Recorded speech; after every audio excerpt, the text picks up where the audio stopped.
नमस्कार, मैं हूं अनुराग दीक्षित और मैं हूं सबीना तामंग देशमुख। आज सत्य कथा के इस एपिसोड में हम आपको बताएंगे इन्हीं 70 सालों के इतिहास के बारे में, जिसमें दफन हैं सत्ता हासिल करने के वो रक्त चरित्र जिन्होंने पाकिस्तान के इतिहास को बार बार खून के धब्बों से लाल किया है।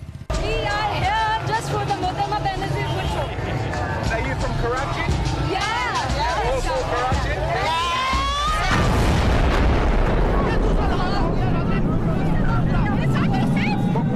What was that? Attack? Pakistan को धोखा, फरेब, मक्कारी, गद्दारी का मुल्क माना जाता है और ये सब उससे मिला उस इतिहास से जिसे पिछले 70 साल से वो देखता आ रहा है। वो 14 अगस्त 1947 की रात थी जब आजादी के ऐलान के बाद पाकिस्तान ने एक मुल्क के तौर पर अपनी पहली सांस ली थी। दोनों मुल्क की आवाम विभाजन का दर्द झेल रही थी, लेकिन पाकिस्तान के हुक्मरान जहरीली साजिश रच रहे थे।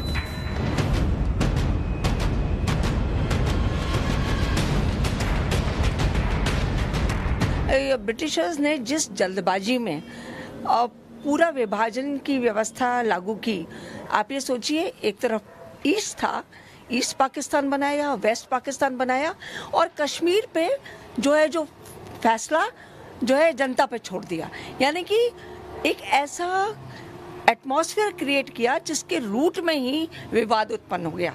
और आजादी के ऐलान के 2 महीने बाद पाकिस्तान और हिंदुस्तान की फौज कश्मीर में आमने सामने खड़ी थी, जिसमें हिंदुस्तानियों ने पाकिस्तानियों को उनको अपनी ही जमीन से खदेड़ कर रख दिया था।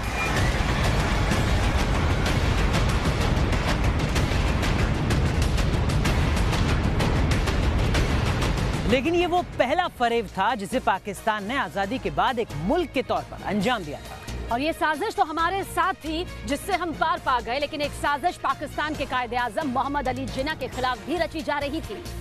जिन्ना काफी बीमार थे, उनको बलूचिस्तान के शहर जियारत से कराची लाया गया। एयरपोर्ट पर मोहम्मद अली जिन्ना के लिए एक खटारा एम्बुलेंस भेजी गई जिसमें एक भी नर्स नहीं थी। लेकिन वो एम्बुलेंस भी जिन्ना के घर पहुंचने से पहले ही खराब हो गई। 1 घंटे के बाद फिर दूसरी एम्बुलेंस को भेजा गया और अपनी बीमारी की वजह से 11 सितंबर 1948 को जिन्ना की मौत हो गई। लेकिन खराब एम्बुलेंस का जिन्ना के घर भेजना किसी मिसकम्युनिकेशन का परिणाम था या फिर सोची समझी साजिश, ये कोई नहीं जानता।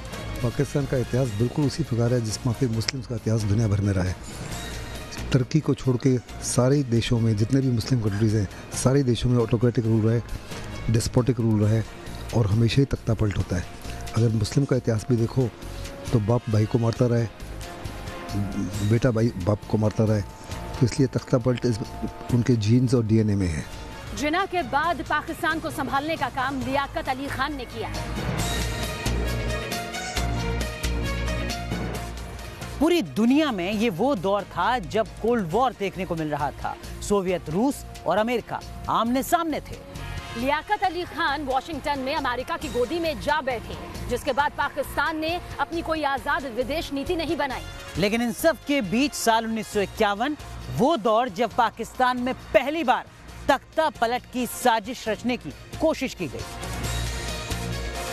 फौज के जनरल अकबर खान ने लियाकत अली खान को हटाने की कोशिश की, लेकिन ये कोशिश नाकाम रही। लेकिन पाकिस्तान के इतिहास को अभी खून से रंगा जाना था, दागदार होना था। अक्टूबर 1951 लियाकत अली ने रावलपिंडी में एक रैली की और रैली में बोलते वक्त ही लियाकत अली को गोली मार दी गई। News of the assassination of Liaquat Ali Khan came as a great shock throughout the Commonwealth. Pakistan की सियासत में सियासी रक्त चरित्र की शुरुआत हो गई। बिल्कुल, क्योंकि लियाकत अली के बाद पाकिस्तान की सियासत में एंट्री हुई एक ऐसे शख्स की जो अपाहिज था। जी हाँ, गुलाम मोहम्मद को पाकिस्तान का सर्वेसर्वा बना दिया गया। ये वो गुलाम मोहम्मद थे जिनके चलते पूर्वी पाकिस्तान बंगालियों के खून से लाल हुआ था तो लाहौर अहमदियों के खून से।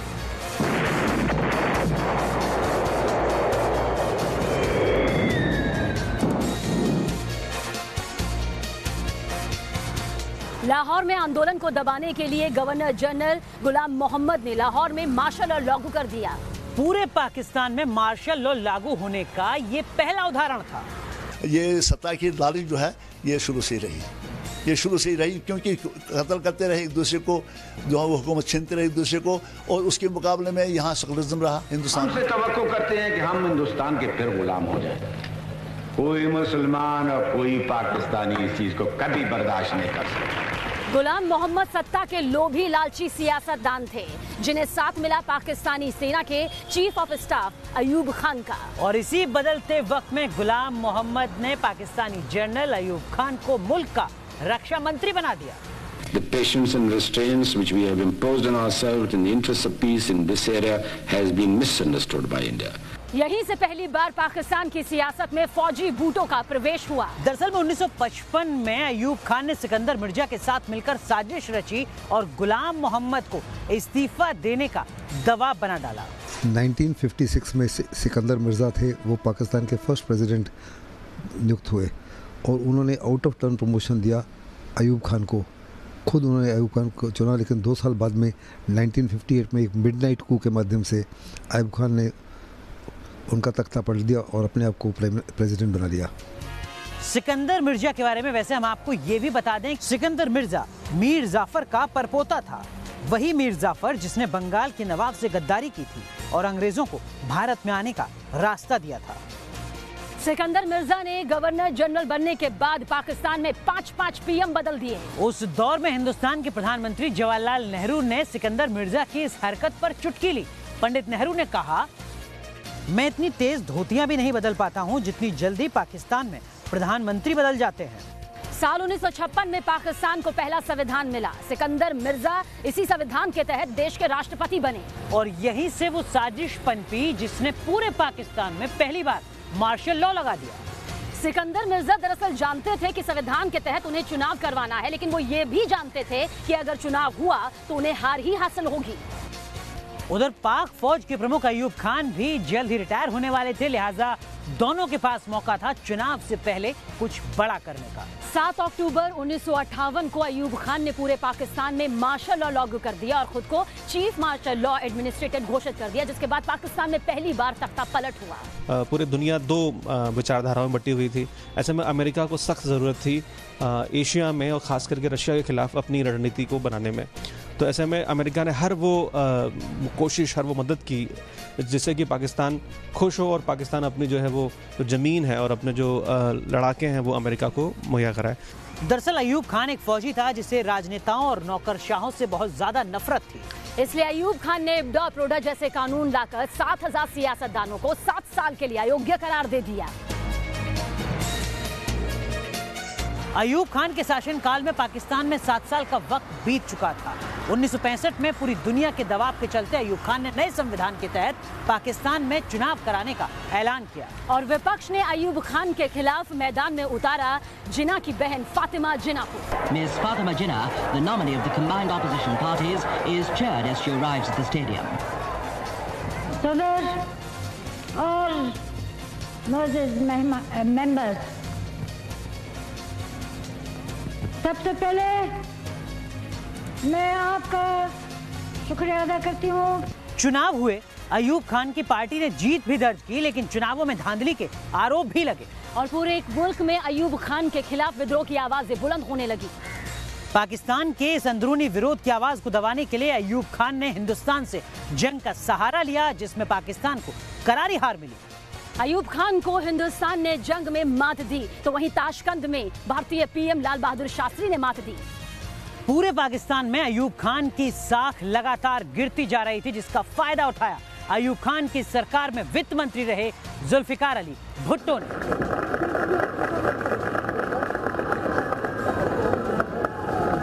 अयूब खान को भुट्टो सरेआम डैडी कहकर पुकारा करते थे, लेकिन भुट्टो ने वही किया ताकत के इस खेल में जो अयूब खान ने सिकंदर मिर्जा के साथ किया था। आपके साथ रहेंगे, आपके मुतालबों पर चलेंगे, आपके उमंग पर चलेंगे, आपकी मर्जी पर चलेंगे, आपके असूलों की खिलाफ वर्जी नहीं करेंगे और इंशाअल्लाह ताला पाकिस्तान को एक अजीम और बुलंद ममलिकत बना के छोड़ेंगे। अयूब खान का तख्ता उन्होंने पलटा इलेक्शन के माध्यम से। 3-4 चीज़ों का उन्होंने इस्तेमाल किया। एक, अयूब खान 65 में जैसे कि मैंने कहा बेहतर इक्विपमेंट के और बावजूद वो हिंदुस्तान से लड़ाई हार गए। दूसरा, उनकी इकोनॉमिक डिफ़िकल्टी, जैसे आज पाकिस्तान कंगाल हुआ है, उस समय भी इकोनॉमिक डिफ़िकल्टीज बहुत ज़बरदस्त हो गई थी और लोग बहुत ज़बरदस्त उनके खिलाफ नारेबाजी में लगे थे। तीसरा, ईस्ट पाकिस्तान और वेस्ट पाकिस्तान के जो बिगड़ते रिश्ते थे उनका इस्तेमाल करते हुए इलेक्शन के माध्यम से उन्होंने अयूब खान को फोर्स किया रिजाइन करने के लिए।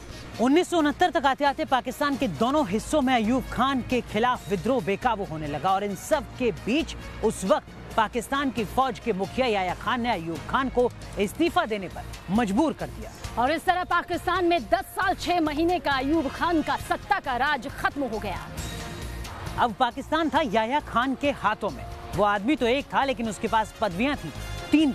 वो सदरे रियासत था, वो पाकिस्तान का chief of martial law administrator था, वो पाकिस्तानी फौज का चीफ ऑफ मार्शल यानी कि आर्मी स्टाफ भी था। दिसंबर 1970 में याह्या खान ने भी पाकिस्तान में जमहूरियत का हवाला देते हुए चुनाव कराने का ऐलान किया। ये वो दौर था जब पाकिस्तान 2 हिस्सों में बटा नहीं था और पहली बार पाकिस्तान में एक आदमी एक वोट का नियम लागू हुआ था। चुनाव परिणाम आते ही पूर्वी और पश्चिमी दोनों पाकिस्तान में मारकाट की स्थिति पैदा हो गई। पूर्वी पाकिस्तान में शेख मुजीबुर रहमान का दबदबा था तो पश्चिमी पाकिस्तान में जुल्फिकार अली भुट्टो का। हमारा बांग्लादेश आज स्वाधीन हुए थे, हमारे जीवने साथ आज पूर्ण हुए थे, हमारा बांग्ला मनुष्य आज मुक्त हुए थे। ज्यादा सीटें होने की वजह से पाकिस्तान की सियासत पर हक शेख मुजीबुर रहमान का होना था, लेकिन नेशनल असेंबली की बैठक को टालकर याह्या खान ने आग में घी डालने का काम कर दिया। दरअसल पूर्वी पाकिस्तान में आग लग चुकी थी और इसी विद्रोह की आग को रोकने के लिए याह्या खान ने फौजी अभियान की शुरुआत कर दी। भारत ने अपने पड़ोसी मुल्क में हो रहे नरसंहार को रोकने की कोशिश की तो पाकिस्तान की फौज ने भारतीय हवाई अड्डों पर ही हमला बोल दिया। भारतीय फौज ने पाकिस्तानियों के इस तरह से छक्के छुड़ाए कि पाकिस्तानी फौज ने महज 13 दिन के अंदर हार मान ली और साथ ही 93,000 पाकिस्तानी सैनिकों ने आत्मसमर्पण कर दिया, जिसके बाद ग्लोब में एक नया देश बना, बांग्लादेश। पहली बात तो ये मैं समझती हूँ कि पाकिस्तान की जो का पार्टीशन हुआ और जो ईस्ट पाकिस्तान बना, उस दिन से ही ये मतलब समझ में आ गया था राजनीतिज्ञों को कि ये व्यवस्था ज़्यादा दिन चलने वाली नहीं है और ऐसे में इतनी दूर जो है पाकिस्तान दूसरा पाकिस्तान को अपने नियंत्रण में रख करके भारत के साथ कॉम्पीट करना ये एक बहुत बड़ी चुनौती थी। इस हार के बाद जुल्फिकार अली भुट्टो ने याह्या खान को नजरबंद करा दिया और खुद चीफ बनकर बैठ गया और 1973 में पाकिस्तान में हुए आवामी चुनाव में जुल्फिकार की पार्टी पीपीपी ने जीत हासिल की और टूटे हुए पाकिस्तान के पहले वजीर आजम बने जुल्फिकार अली भुट्टो। हमने मंजूर करो करो करो कह के मंजूर नहीं किया। अरे समझ जाओ लोगों, समझ जाओ। जुल्फिकार अली भुट्टो को नशा था पाकिस्तान को न्यूक्लियर स्टेट बनाने का। भुट्टो ने नारा दिया था, घास खा लेंगे लेकिन पाकिस्तान में एटम बम जरूर बनाएंगे। भुट्टो के राज में जमहूरियत को 4 साल बीत चुके थे और 1 साल बाद आम चुनाव भी होने थे, लेकिन फिर भी भुट्टो के सलाहकारों ने ये सलाह दी कि अब चुनाव 1 साल पहले ही करा लिया जाए।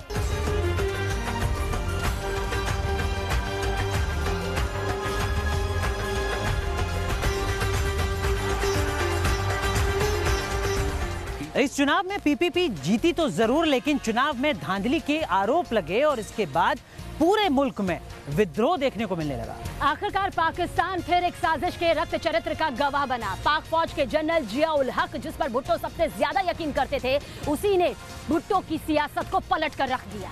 मिस्टर भुट्टो की हुकूमत खत्म हो चुकी है, सारे मुल्क में मार्शल लॉ नाफिज कर दिया गया है, कौमी और सूबाई असेंबलियां तोड़ दी गई हैं, सूबाई गवर्नर और वजीर हटा दिए गए। इस पूरे घटनाक्रम के बीच मुबसिर नाम के एक पाकिस्तानी ने बड़ा खुलासा किया था। एक पार्टी में जुल्फिकार अली भुट्टो के जूते पर चाय की कुछ बूंदें गिर गईं। जिया ने तत्काल रुमाल निकाला और उनके जूते को साफ कर दिया।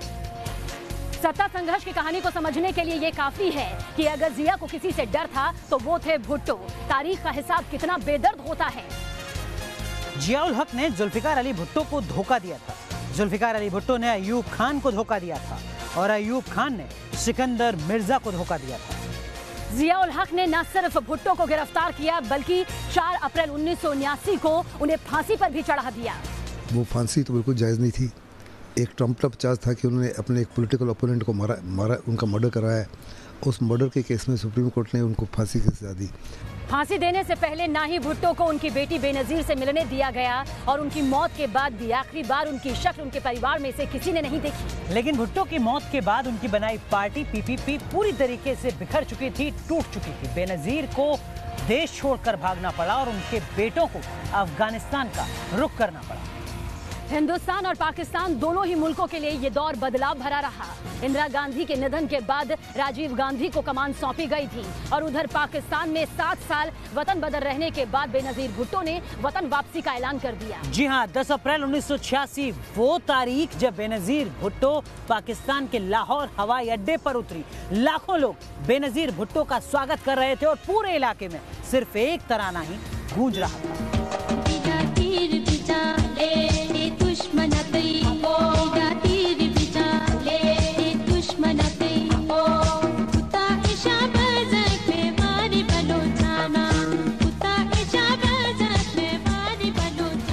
वहीं दूसरी तरफ बेनजीर भुट्टो के पिता यानी जुल्फिकार अली भुट्टो के साथ जो बर्ताव जियाउल हक ने किया था, ऊपर वाला भी मानो कुछ वैसा ही जियाउल हक के बारे में तय किए बैठा था।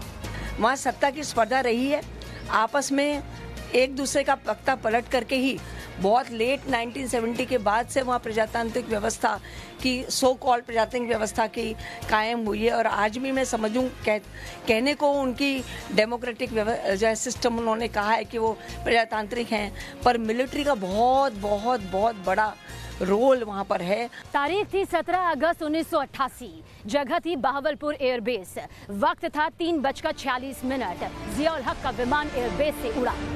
3:51 पर इस हादसे में जियाउल हक की मौत हो गई, जिसमें जियाउल हक के साथ कुल 29 लोग मारे गए। जियाउल हक मेरा ख्याल सऊदी अरेबिया या मिडिल ईस्ट कहीं गए हुए थे। जब वापस आ रहे थे तो उनको कहा गया था कि वो कराची पे लैंड नहीं कर सकते और उनको एक और मिलिट्री एयरपोर्ट पे लैंड करने का हुक्म दिया गया, जबकि वो जानते थे कि उसमें उतना पेट्रोल नहीं है और वो शायद रास्ते में क्रैश कर जाएगा बिकॉज लैक ऑफ फ्यूल। ऐसे में जैसे ही जनरल जियाउल हक जो थे कहीं एक मिलिट्री एयरपोर्ट पे लैंड किए, जो उनके पायलट ने चुना और चुनने के आने के बाद उन्होंने कू किया और भुट्टो को का तख्ता पलट दिया। जियाउल हक की मौत के बाद पाकिस्तान में चुनाव हुए, वो भी अपने तय वक्त पर, जिसमें बेनजीर भुट्टो ने जीत हासिल की। 1988 में बेनजीर भुट्टो ने देश की पहली महिला प्रधानमंत्री के तौर पर शपथ ली और यहीं से सियासत शुरू हुई बेनजीर भुट्टो बनाम नवाज शरीफ की। मैं बेनजीर भुट्टो सद के दिल से हल्फ उठाती हूँ। अगस्त महीने की 6 तारीख थी और साल था 1990, जब 20 महीने 4 दिन की बेनजीर सरकार को साजिशन आखिरकार गिरा दिया गया। बेनजीर की सरकार का गिरना था और पाकिस्तान में चुनाव हुए। 90 के शुरुआती दशक में हुए इस चुनाव में पहली बार शपथ ली वजीर आजम के तौर पर नवाज शरीफ ने। मेरी आरजू है, मेरी दुआ है कि कामयाबी की ये लहर हमारी कौमी जिंदगी के तमाम शोबों को सैराब करे। 3 साल बाद एक बार फिर बेनजीर भुट्टो के हाथ से पाकिस्तान की सत्ता फिसल गई, लेकिन इस बार बेनजीर भुट्टो के दामन में भ्रष्टाचार के दाग लग गए। जी हाँ, क्योंकि 1999 में इन सब आरोपों के चलते ही बेनजीर को अपना मुल्क एक बार फिर छोड़ना पड़ा और दुबई शिफ्ट होना पड़ा। इधर बेनजीर भुट्टो का पाकिस्तान से जाना हुआ तो उधर नवाज की सरकार ने भारत की पीठ पर करगिल का खंजर घोंप दिया। लेकिन हिंदुस्तान ने पाकिस्तान को इस बार फिर बड़ा सबक सिखाया और पाकिस्तान के नापाक इरादों को, नापाक सायों को हिंद की जमीन से खदेड़ दिया।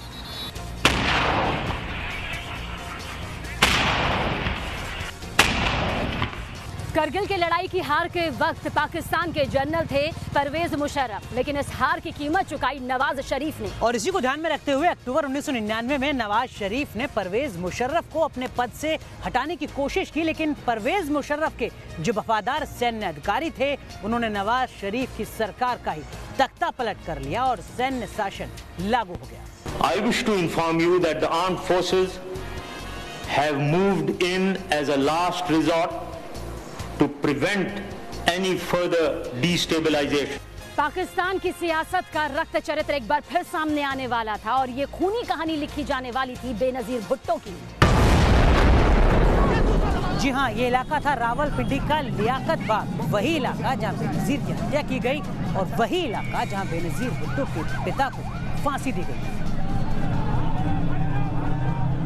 और लियाकत बाग में ही पाकिस्तान के पहले प्रधानमंत्री लियाकत अली खान की भी चुनावी रैली के दौरान हत्या कर दी गई थी। वैसे पाकिस्तान की सियासत को अगर देखें, किरदारों को देखें तो कुछ कुछ दिल्ली की सल्तनत और मुगलिया रिवायत से मिलते जुलते किरदार नजर आते हैं, क्योंकि यहाँ पर भी तख्त पाने के लिए, सत्ता पाने के लिए खून और साजिशें नजर आती हैं। जैसे आज भी ये माना जा रहा है कि इमरान खान जो है उनको मिलिट्री चला रही है, तो ऐसे में ये बड़ा क्वेश्चनेबल बात है कि क्या वो ये कहते हैं कि हम वर्ल्ड की बिगेस्ट इस्लामिक डेमोक्रेसी में से एक हैं।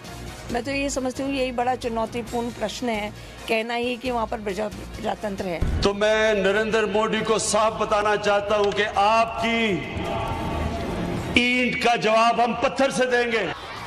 आज पाकिस्तान के आतंकिस्तान बनने की भी यही वजह रही कि इतिहास से उसे जो मिला आज वो वही बांट रहा है। जी हाँ, बिल्कुल बर्बाद कंगाल पाकिस्तान पूरी दुनिया में अलग थलग हो चुका है। स्वार्थ और लालच की सियासत के चलते, रक्त चरित्र से भरी राजनीति के चलते पाकिस्तान लाशों के ढेर पर खड़ा एक मुल्क बन चुका है।